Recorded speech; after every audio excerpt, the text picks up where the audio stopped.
అలాగే ఉపాధ్యాయులకి ఉద్యోగులకు రావాల్సినటువంటి 12వ పిఆర్సీ ఆర్థిక బకాయిల అంశం మీద రాష్ట్ర వ్యాప్తంగా 5 కేంద్రాల్లో సదస్సులు నిర్వహిస్తా ఉన్నాం. ఈ రోజు కర్నూలు జిల్లాలో 4వ సదస్సు నిర్వహిస్తా ఉన్నాం.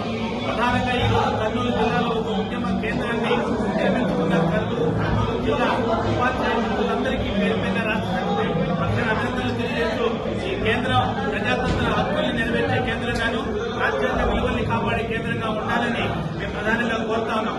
ఇక విద్యారంగానికి సంబంధించి గత 10 సంవత్సరాల కాలంలో విద్యారంగంలో చేపట్టినటువంటి సంస్కరణ వల్ల దరిదాపుగా 10 లక్షల మంది విద్యార్థులు ప్రభుత్వం పాఠశాలలు వెళ్లినట్టుగా గణాంకాలు చెబుతున్నాయి.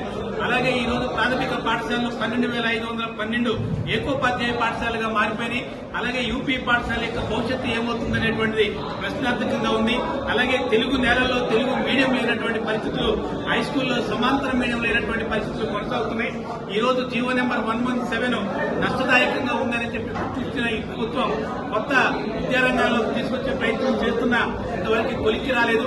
ఇప్పుడు చేస్తున్న కసరత్తు వల్ల భవిష్యత్తులో ప్రాథమిక పాఠశాలల ఉన్నత పాఠశాలలో ప్రాథమికోన్నత పాఠశాలలో బలోపేతం కావాలని కోరుకుంటున్నాం.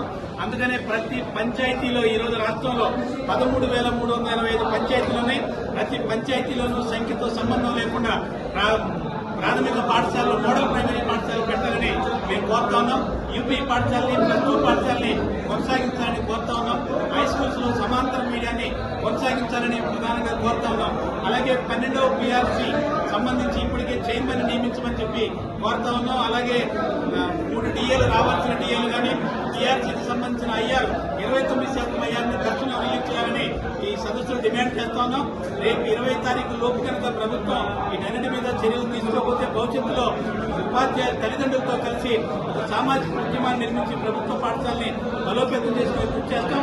అదే సందర్భంలో ఆర్థిక బకాయిల కోసం పోరాటం చేస్తామని తెలియజేస్తున్నాం. చివరిగా ఉపాధ్యాయులందరూ కూడా ప్రభుత్వ పాఠశాలలో విద్యార్థులు చేర్పించే దానికోసం ఈ నెలకాలం కృషి చేయాలని, ప్రభుత్వ పాఠశాలను బ్రతికించుకోవడం కోసం ఉపాధ్యాయులు బాధ్యత తీసుకోవాలని సందర్భంగా కోరుతాం.